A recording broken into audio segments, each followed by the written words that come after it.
Bonjour, on va parler maintenant d'autoconsommation, qui est un sujet évidemment d'actualité, qui est un sujet très discuté, controversé, qui concerne à la fois la maîtrise de l'énergie, la maîtrise des dépenses d'énergie et aussi la production des énergies renouvelables.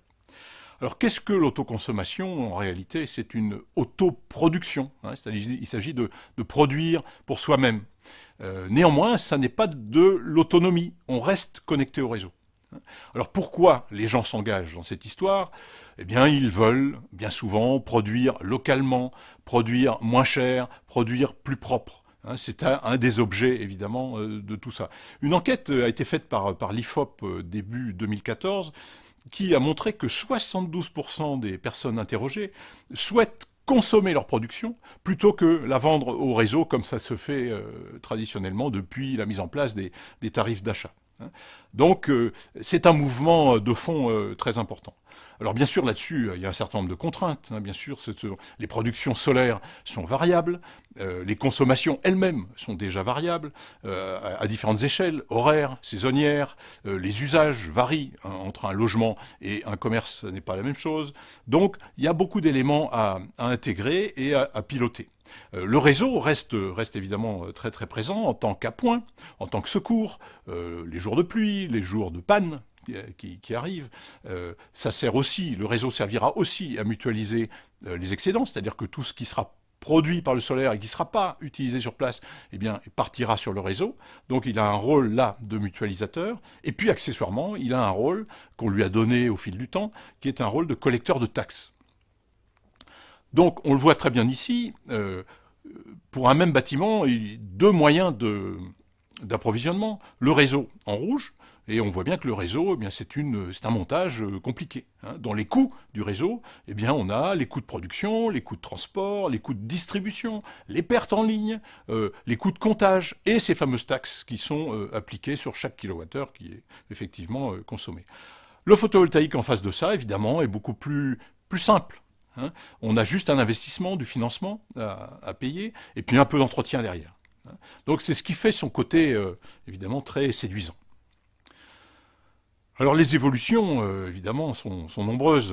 Tout ça se passe dans un contexte un petit peu chahuté. En particulier, le prix de l'électricité réseau augmente de manière très sensible depuis ces dernières années.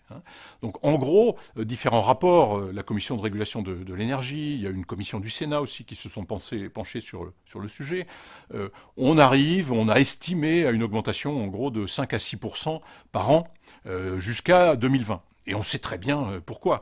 Il s'agit de renouveler le parc nucléaire, alors le renouveler ou le prolonger. Il s'agit de renforcer la sécurité, il s'agit d'étendre et de renforcer les réseaux. Donc ce sont tout ça des investissements évidemment considérables.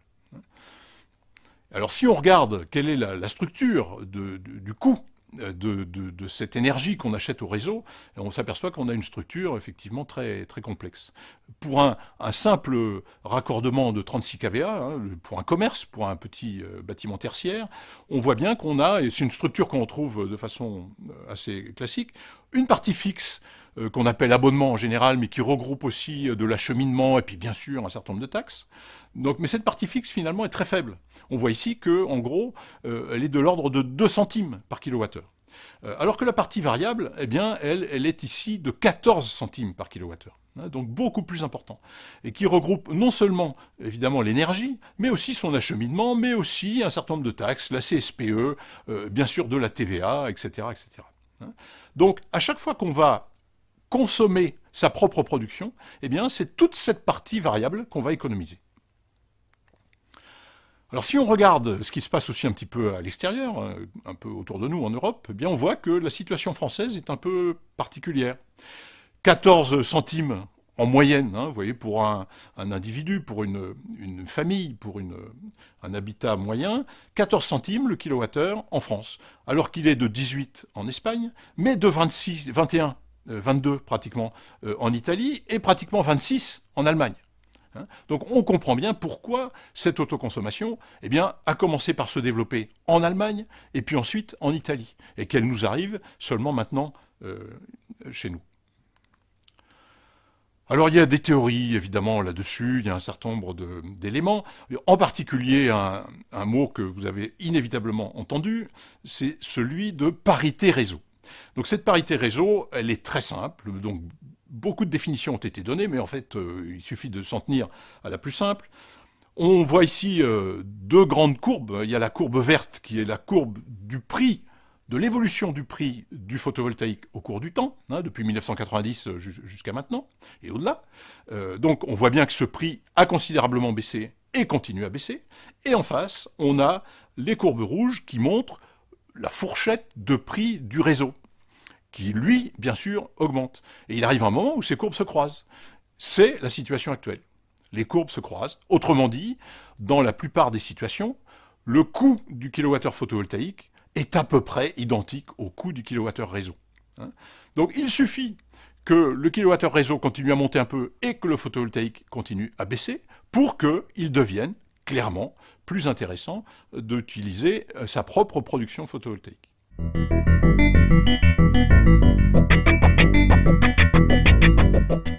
Donc, comment ça se passe? En fait, voilà, un schéma de base très simple, schématique bien sûr, enfin simplifié, d'une installation en autoconsommation. Donc on voit toute la partie rouge, c'est l'installation classique de raccordement au réseau d'un habitat, d'un ensemble de bureaux, avec le réseau, le compteur et le tableau de distribution, les différents départs, les flèches rouges en haut qui sont les départs vers les différentes consommations du bâtiment. Et le générateur solaire, eh bien, il vient s'interposer directement là-dessus, après le compteur EDF. Donc l'idée, c'est que la totalité de la production solaire, donc on appelle ici PTS, cette production part directement sur le câble principal d'amener dans le bâtiment et est consommée. C'est-à-dire qu'à chaque fois qu'il y a une consommation qui est en service dans le bâtiment, et que le générateur solaire produise à ce moment-là, eh bien, la consommation du générateur va aller directement dans le bâtiment. Et ça n'est que si par hasard on a une production alors qu'il n'y a aucune consommation dans le bâtiment, eh bien, que cette production va devoir s'échapper vers le réseau. Donc c'est ce qu'on appelle l'excédent, et bien sûr, qu'on voit ici, EX, qui doit être minimisé, bien sûr, hein, parce que en l'absence de tarif d'achat, cet excédent est perdu. Pas perdu pour tout le monde, parce qu'il part sur le réseau, il sera forcément consommé par l'un de vos voisins, mais il ne sera pas valorisé financièrement par votre installation. Donc, il y a un certain nombre de ratios qui sont indiqués là, donc le taux d'excédent, le taux de couverture des besoins, le taux d'utilisation de la partie. C'est-à-dire le taux d'utilisation, il est important, c'est la proportion de la production totale solaire qui sera effectivement utilisée sur place. Donc, ce taux-là doit bien sûr être maximal. Un des avantages aussi de ce système, eh bien, c'est qu'on est très libre d'installer les panneaux comme on l'entend. Donc là, on a là quelques exemples. On peut faire des ombrières de parking, on peut poser les panneaux sur une toiture de différentes manières, sur une toiture inclinée, sur une toiture horizontale. On est totalement libre puisque on ne demande pas à profiter de l'obligation d'achat, donc on ne rentre pas dans les contraintes administratives qui s'y rapportent. Néanmoins, évidemment, tout n'est pas rose. On voit très bien ici deux profils. Donc en jaune, vous avez le profil sur une journée de production solaire qui évidemment est centré sur le midi, avec un début de production le matin vers 6-7 heures et puis une fin de production le soir vers 18-19 heures. Et en bleu, bien, vous avez le profil des besoins. Donc on voit une grosse masse bleue par exemple sur la gauche qui correspond aux besoins de chauffage d'eau chaude sanitaire. Donc dans le cas d'un chauffe-eau qui est raccordé sur le tarif de nuit. Et puis on voit une petite pointe autour du repas de midi, et puis on voit bien un maximum de consommation plutôt en fin d'après-midi. Donc en fait, ce qui sera dans ce cas-là, ce qui sera auto-consommé sur place, eh bien c'est l'endroit où les deux courbes sont superposées. Mais toute la partie jaune que vous voyez, eh bien c'est bien parce qu'il n'y a pas de besoin au même moment. Et donc cette partie jaune, c'est l'excédent. Dans le cas particulier qui est là, cette énergie est perdue. Et on voit bien que si on regarde les différents chiffres, pour une production totale de plus de 8 kWh, eh bien, la production utile n'est que de 3,4. Autrement dit, l'excédent, 5,2.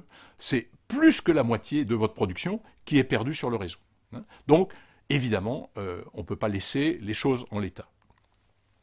Alors, il y a d'autres profils, évidemment, un peu plus favorables. Si on prend, par exemple, des bureaux, la courbe rouge qu'on voit là, c'est typiquement des bureaux ou des commerces de jour qui ouvrent à 7 h du matin ou 8 h du matin et qui ferment à 19 h le soir, avec des pics de consommation qui, eux, sont beaucoup plus en phase avec la production solaire. Et si on prend un autre profil encore, qui est un cumul en réalité, à l'échelle d'un village ou à l'échelle d'un quartier, où là on va cumuler la partie résidentielle, la partie tertiaire, la partie activité commerciale ou autre, eh bien là on voit que bien sûr on a des consommations très importantes pendant la journée, même si on trouve un pic le soir après 20 h. Donc dans ces cas-là, on voit très bien que dans le cas du tertiaire ou dans le cas du quartier ou du village, eh bien il sera beaucoup plus simple de superposer une courbe de production solaire avec ces besoins-là. Alors comment on va procéder ? Eh bien, il y a évidemment une démarche que Texol propose. On n'est pas obligé de recourir immédiatement à des batteries. On a d'abord un certain nombre d'actions à faire bien avant d'arriver à l'utilisation de batteries.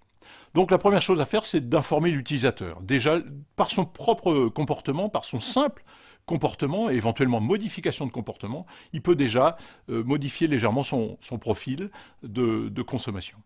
Ensuite, on va retrouver les démarches typiquement connues sous le nom de négawatt. Sobriété, efficacité, production. C'est-à-dire qu'on va enchaîner ces trois actions-là. La sobriété, c'est quoi ? Eh bien, c'est réduire les gaspillages. C'est éteindre la lumière lorsqu'on sort d'une pièce, etc. C'est fermer les fenêtres lorsque le chauffage fonctionne. Donc, tout ça nécessite un minimum d'efforts, mais sans quasiment aucun investissement. On va commencer à intégrer des investissements lorsqu'on commence à parler d'efficacité. Alors, efficacité, là, bien sûr, il s'agit de remplacer, par exemple, un vieux réfrigérateur par un nouveau frigo A++, de haut de gamme ou de haute isolation, si vous voulez.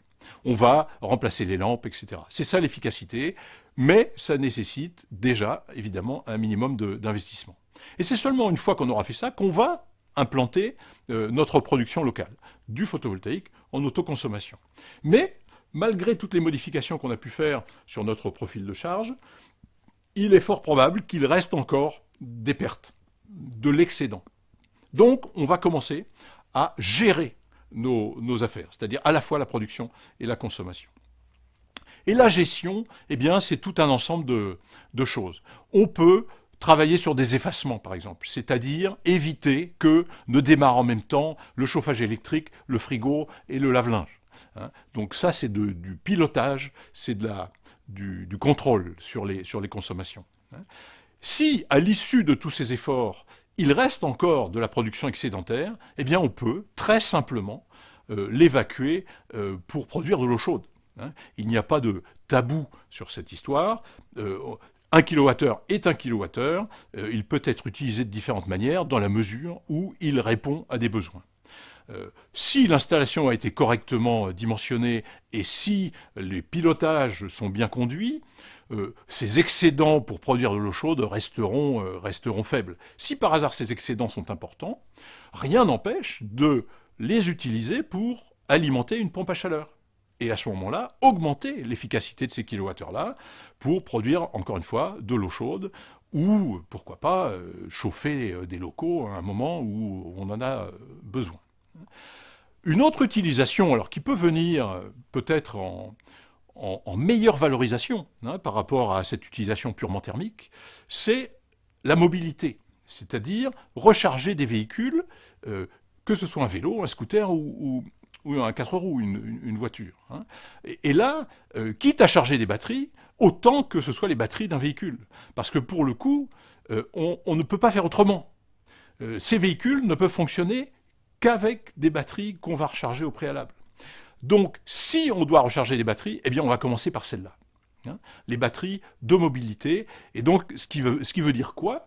Que on aura valorisé notre énergie de manière bien plus astucieuse qu'avec des batteries fixes. Alors, si par hasard, il nous reste encore de l'énergie à l'issue de toutes ces manœuvres, eh bien sûr, le stockage électrique arrive à ce moment-là, hein, qui est toujours préférable à une perte.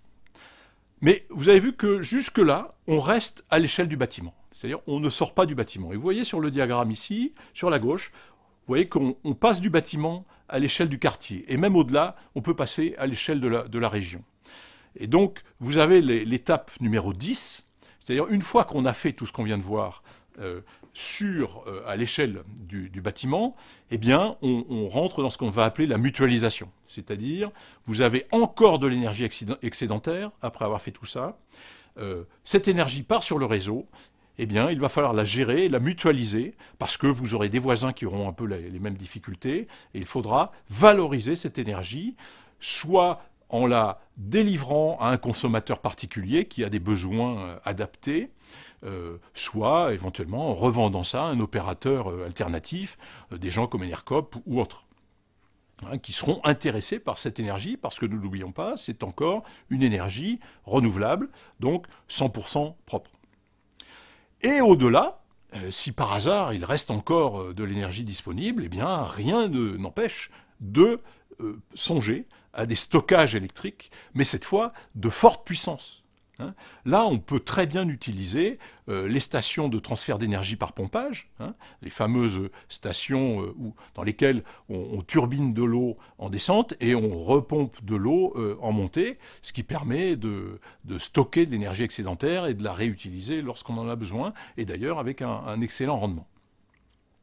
Donc vous voyez qu'il y a là derrière toute une logique, toute une démarche, et qu'il est très important de mettre un peu d'ordre, un petit peu de cohérence dans l'approche, hein, et ne pas recourir immédiatement au stockage électrique local, alors que des tas d'autres mesures bien plus efficaces et moins chères, pour l'instant, sont préférables. Hein. Alors, par exemple, pour montrer à peu près ce qu'on peut faire, eh bien, vous avez ici un diagramme qui indique comment se répartissent les consommations dans une résidence, un appartement typique. Et on a là la distribution entre les différents postes, hein, le froid, l'audiovisuel, le lavage, etc. Et si on regarde le froid, par exemple, qui est pilotable, le lavage qui est pilotable, et d'autres applications comme l'eau chaude sanitaire qui sont aussi pilotables. Alors pilotable, ça veut dire quoi? Ça veut dire qu'on peut décaler une mise en service. Hein. L'audiovisuel, quand quelqu'un a besoin d'audiovisuel, quand quelqu'un a besoin d'éclairage, il n'est pas question de lui dire vous revenez dans un quart d'heure. Alors qu'un frigo qu'on arrête dans un quart d'heure et qu'on redémarre un quart d'heure plus tard, personne ne s'en aperçoit et en termes de confort, il n'y a aucune réduction. Et donc quand on somme un peu toutes ces puissances-là, on s'aperçoit qu'environ 45% de l'utilisation d'un appartement est pilotable. Donc ça donne effectivement des marges de manœuvre très, très importantes. Alors on voit ici, on retrouve notre profil de tout à l'heure, lorsqu'on attaque les trois premières mesures, hein, qu'on a vu, l'information de l'utilisateur, pour essayer de lui montrer les éventuels gaspillages qu'il pourrait faire, ensuite de la sobriété, c'est-à-dire la même approche mais un peu plus systématisée, puis ensuite l'efficacité. Et on voit que on va réduire légèrement nos pointes, on va économiser un petit peu, mais avec des impacts malgré tout modestes. Ensuite, après avoir fait tout ça, on peut passer aux autres étapes. Et on voit ici les dernières étapes, donc la thermique, l'utilisation thermique, avec pompe à chaleur ou pas, l'utilisation en mobilité, éventuellement même le stockage local. Et là, on voit qu'on va pouvoir agir considérablement sur la forme des profils. Alors on a ici un exemple hein, de ce que ça donne sur des bureaux. Hein, des bureaux installés à Montpellier. Alors il y a deux exemples, hein, simplement ici. On voit en bleu le profil des besoins. Hein, le dernier jour sur la droite, c'est le samedi matin. On a un peu de consommation le samedi matin. Et le dimanche qu'on ne voit pas là, qui est encore plus réduit. Et en rouge, eh bien, c'est la courbe de production solaire. Donc avec une installation de petite taille, on a là 6 kW, eh bien on voit que il n'y a aucun souci pour consommer la totalité de la production. Nos profils sont bien en phase, il n'y a pas de décalage matin-soir, on est bien en phase, et la production solaire est nettement inférieure à la consommation, donc tout est consommé sur place. Et on voit en violet, eh bien, évidemment, ce que le réseau va devoir apporter en complément. Alors si maintenant, sur le même bâtiment, on installe non plus 6 kW, mais 20 kW, une installation beaucoup plus importante, eh bien on voit bien que la production, toujours la courbe rouge, dépasse, certains jours, dépasse le besoin. Et donc, on voit ici les courbes rouges qui dépassent parfois. On voit bien la courbe violette, appel au réseau, qui est évidemment beaucoup plus faible. Mais néanmoins, on voit apparaître des surplus, les courbes vertes qui sont les excédents. La partie verte, on voit très bien, c'est ce qui se rapporte au dépassement, hein, et qui sera donc réinjecté sur le réseau et perdu. Donc on voit ici, le taux d'utilisation, dans ce cas-là, avec une installation de 20 kW, descend à 67% au lieu des 100% qu'on avait tout à l'heure. Donc on voit bien que non seulement le pilotage, mais aussi le dimensionnement d'installation est absolument essentiel. Alors on a un certain nombre de techniques pour arriver à ça. On voit ici, par exemple, une fonction de maximisation du productible utile. Donc c'est un exemple, je ne détaille pas ici, mais si les contraintes économiques font que il faut que on se fixe un seuil de 1100 heures de production minimale annuelle, hein, donc ça veut dire 1100 kWh par kilowatt crête installé, eh bien, grâce au diagramme qui est ici, on voit bien l'horizontale rouge, 1100 heures qui vient sur la courbe verte. Au moment du croisement, on descend et on trouve la puissance maximale à installer dans ce cas-là. Donc, dans ce cas particulier, on voit bien que si on veut une production de au moins 1100 heures utiles, il ne faut pas dépasser la puissance de 15 kW crête d'installation photovoltaïque. Et en complément, vous avez la courbe bleue et la courbe rouge qui vous donnent le taux de couverture et le taux d'utilisation. On a aussi un autre outil qui est une fonction de minimisation des dépenses totales annuelles. Hein. Donc c'est encore une autre façon d'approcher, mais on le voit ici, quand on compare en fonction de la puissance crête le coût des dépenses totales annuelles. Alors on voit les deux droites horizontales qui sont deux types d'abonnements au réseau. Hein, donc bien sûr, c'est une constante, puisqu'elles correspondent à 0 kW crête et elles ne dépendent pas de l'installation, puisque c'est du réseau 100%. Par contre, les deux courbes qu'on a en dessous, la verte et la mauve, elles correspondent au coût global en fonction de la puissance qu'on a installée. Donc au tout départ, sur la gauche, et bien sûr, on a une installation très faible de l'ordre de 1 kW, et à ce moment-là, l'économie qu'on réalise par rapport au réseau est très faible, mais on voit bien que cette économie augmente, et surprise, c'est que si on continue à augmenter la puissance installée, eh bien, la dépense remonte. Pourquoi la dépense remonte? Parce que l'investissement, évidemment, lui, ne cesse d'augmenter, et l'énergie supplémentaire n'est pas valorisée parce que cette énergie-là est perdue en tant qu'excédent réinjecté au réseau. Et donc, grâce à cette fonction, eh bien, on arrive là aussi à trouver un optimum. Hein. On voit que dans ce cas-là, on est à un optimum autour de 15 kW, là aussi, qui correspond à l'économie maximale qu'on va pouvoir générer par rapport à une situation donnée. On a là aussi une autre fonction de minimisation, mais cette fois avec un cas batterie. Donc on a un diagramme ici à trois entrées. Hein. Vous avez la puissance installée photovoltaïque sur la droite, la capacité batterie tout en bas, et le coût du kilowattheure global sur 20 ans. Et ça nous donne une surface cette fois. Et on trouve le creux de la surface qui donne le coût du kilowattheure minimal et qui nous indique donc la combinaison capacité batterie, puissance installée photovoltaïque optimale. Donc on voit ici que l'optimum est aux alentours de 20 kW d'installation photovoltaïque pour une capacité batterie de l'ordre de 50 kWh. Alors derrière tout ça, eh bien, on fait des diagrammes, des bilans économiques évidemment. Donc on voit ici très clairement. Hein, en jaune, c'est la production PV totale, la production photovoltaïque en kilowattheure par an, donc qui baisse puisqu'on tient compte de la dégradation lente mais réelle de la capacité des performances des panneaux. On a en bleu la courbe bleue qui, elle, augmente régulièrement. Donc on fait des hypothèses en général conservatrices de l'ordre de 2 à 3% d'augmentation par an, hein, à comparer avec les 5 ou 6% dont on parlait tout à l'heure. Et à côté de ça, eh bien, on a en rouge le coût total du solaire. Donc calculé évidemment avec le financement inclus.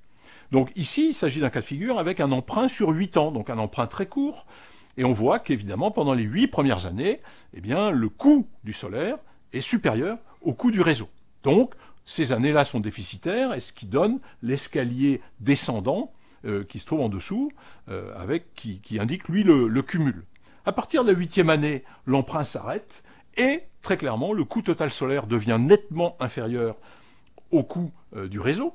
Et dans ce cas-là, évidemment, le bilan redevient positif chaque année, on comble le déficit qui avait été accumulé, et à partir de la 14e, 15e année, on devient purement bénéficiaire, et toute la partie verte qui est sur la droite, eh bien, c'est le bénéfice accumulé au fil des années. Mais on voit qu'on peut jouer avec, évidemment, tous les paramètres qui sont là. Si maintenant, on prend un emprunt, non pas sur 8 ans, mais sur 15 ans, eh bien, on voit que, cette fois, on n'a pas l'écart qu'on avait tout à l'heure dès la première année. C'est-à-dire qu'en gros, le coût solaire, il est pratiquement équivalent au coût du réseau, hein, très légèrement supérieur. On voit bien qu'il y a un petit déficit qui se creuse, mais nettement inférieur. Et l'emprunt, là encore, s'arrête au bout de 15 ans, et dès la 16e année, on est clairement bénéficiaire. Néanmoins, alors, la 16e année bénéficiaire, pour avoir récupérer tout le déficit qui avait été accumulé, mais si on raisonne simplement année par année, on voit que dès la 5e année, eh bien, le coût annuel est inférieur au coût du réseau. Donc ces choix, évidemment, se font en fonction des contraintes propres de chaque maître d'ouvrage. Enfin, il y a un cadre légal, hein, alors évidemment qui est restreint, mais qui rend tout cela tout à fait possible. Alors dans le cas de l'autoconsommation directe, c'est-à-dire les panneaux sur le toit du bâtiment pour une autoconsommation à l'intérieur, il n'y a aucune difficulté à ça. Il y a même des possibilités de revente à des tiers, mais là, bien sûr, c'est tout de suite plus compliqué, puisqu'il s'agit de créer une ligne dédiée d'un bâtiment à l'autre. Il s'agit de ce qu'on appelle un réseau fermé, et qui pose quand même des contraintes administratives très très fortes. Il est aussi possible de revendre, alors à partir du moment où on reste dans le même bâtiment, il est possible de revendre aux locataires, hein, c'est-à-dire une installation sur le toit du bâtiment qui vient alimenter chaque appartement. On peut faire des productions même un petit peu à l'extérieur pour alimenter un bâtiment, c'est ce qu'on appelle la production hors site. Alors tout ça est évidemment simple, pourvu que l'on reste à l'intérieur d'une même parcelle, c'est-à-dire que les câbles qui alimentent le bâtiment ne traversent pas le domaine public, hein. C'est ce critère-là qui est évidemment est extrêmement limitant. Donc il existe même une possibilité de service à l'industrie par tiers investisseur, par exemple. Donc on le voit ici sur le schéma en bas à droite. Un investisseur peut venir positionner un générateur photovoltaïque sur le toit d'un bâtiment industriel et vendre l'électricité à l'industriel en question. Tout ça se fait aujourd'hui relativement bien. Bien sûr, les contraintes économiques demeurent. Donc chaque cas est particulier, chaque cas doit être étudié de façon très très précise.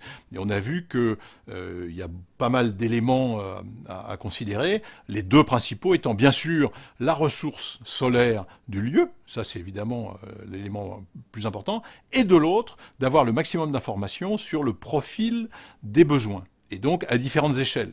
Les besoins au cours d'une journée, les besoins au cours de la semaine, les besoins au cours de l'année. Et il faudra absolument, comme on l'a vu, se débrouiller pour faire correspondre la partie photovoltaïque avec ses besoins. Donc, il ne faut pas penser que cette évolution-là n'est qu'une évolution technologique. Il s'agit d'une évolution beaucoup plus profonde que ça. D'ailleurs, on voit bien quand même un certain nombre de réactions plus ou moins sympathiques envers cette idée d'autoconsommation. C'est vrai qu'on change d'échelle. Le simple fait de remplacer des lampes basse consommation dans un appartement entraîne un certain nombre d'économies et donc, d'une certaine façon, un manque à gagner pour les distributeurs d'électricité et les percepteurs de taxes.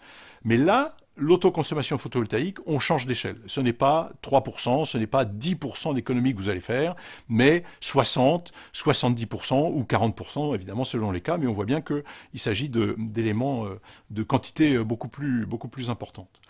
Donc, ce n'est pas une évolution purement technologique. On voit bien que la digitalisation de la société, la multiplication des équipements numériques, évidemment, est considérable. Ce mouvement est en route et n'est pas arrêté. On est en train de décentraliser grand nombre de choses. Et l'énergie n'y échappera pas. Donc ça rentre aussi dans ce schéma-là de décentralisation des productions. Et bien sûr, derrière, avec les capacités informatiques qui viennent s'implanter sur le réseau ne pourra plus continuer à fonctionner de haut en bas, c'est-à-dire depuis la centrale jusqu'à l'utilisateur final, mais aujourd'hui, le réseau devient bidirectionnel, donc l'énergie circule dans un sens, les informations dans l'autre, et évidemment, les énergies de production locale, elles aussi, vont circuler dans l'autre sens. Donc, on va parler de plus en plus, davantage, de services et d'échanges mutuels, plutôt que de simple distribution, comme ça a eu lieu jusqu'à présent.